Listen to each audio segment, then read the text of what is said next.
Welcome to my channel, your channel, our channel.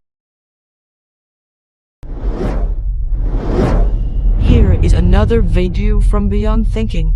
Hope you enjoy it. Don't forget to like and subscribe, and press the notification bell.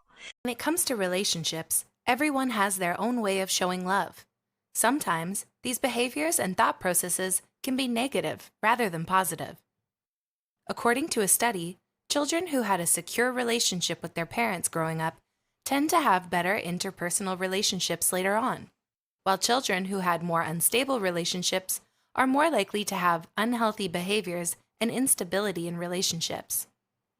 Dr. Milan and K. Yurkovich determined that there are 5 different love styles that often are determined by your childhood. So what does each love style say about your childhood? 1. The avoider. People with the avoider-type love style often come off as distant or unengaged. They don't allow themselves to feel emotions in order to protect themselves and often feel uncomfortable when other people around them get emotional. Avoiders value their personal space away from other people. If you have the avoider love style, as a child, you may have grown up in a home that didn't show a lot of affection, that put more focus on being independent and self-reliant.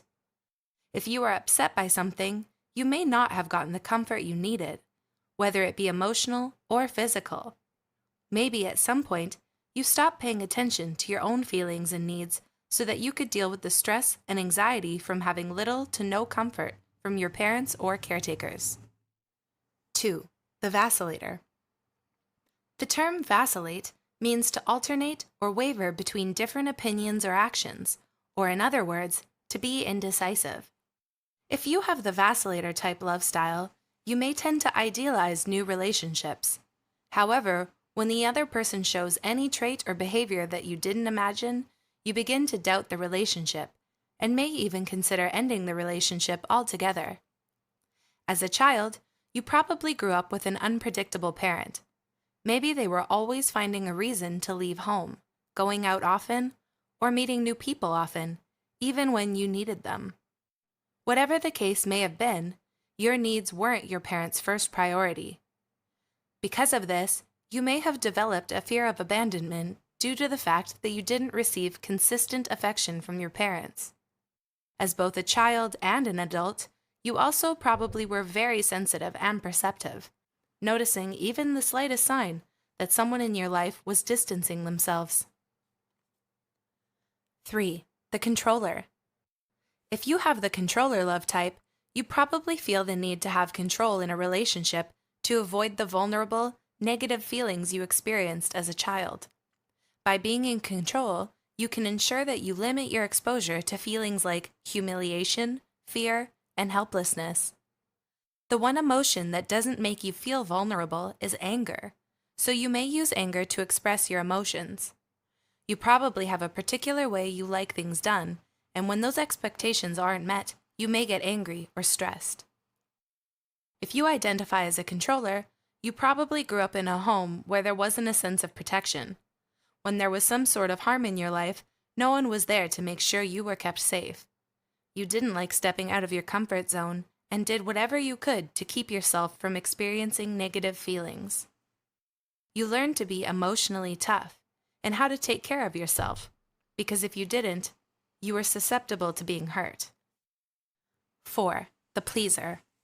Someone with the pleaser love type has the main focus of making sure others around them are happy, even if it means sacrificing their own wants and needs in order to do so. Pleasers have a habit of monitoring the moods of those around them to make sure they are kept happy. If someone has a negative change in mood, the pleaser may have an internal struggle with feeling anxious, upset, or stressed. If you're a pleaser, you don't enjoy or handle conflict easily, so you may lie or do or say what the other person wants just to avoid conflict. It's often hard for a pleaser to say no. As a child, you grew up with a parent who was overly protective, angry, or critical. They may have had overly high standards they wanted you to meet, and if you didn't do as well as they wanted, you wouldn't get a positive response from them. People usually saw you as the good kid. Rather than receiving comfort from your parents, You may have actually been giving them comfort when they were being reactive or apologizing for things that were out of your control. Because your parents reacted in such ways, you may have done whatever you could to avoid getting a negative response from them, even if it meant lying about something. 5. The victim. Victims often lack self-worth and more than likely suffer from depression or anxiety. Rather than living, they just tend to go through the motions. In relationships, it's not uncommon for them to gravitate toward a controller, as they mimic what they experienced in childhood. Victims are used to complying. They find it easier or even comforting to be with a controller in order to get by, as that's what they're used to. If you have the victim love style, you probably grew up in a chaotic home. You had parents that would be angry or even violent. Learning to be compliant helped keep any attention off of yourself. Did you ever use your imagination to escape the negativity surrounding you? That's common with victims, as being fully present is too painful for them. These 5 love styles help us understand more of the negative way we react and behave in relationships, and also why we are this way due to our childhood experiences.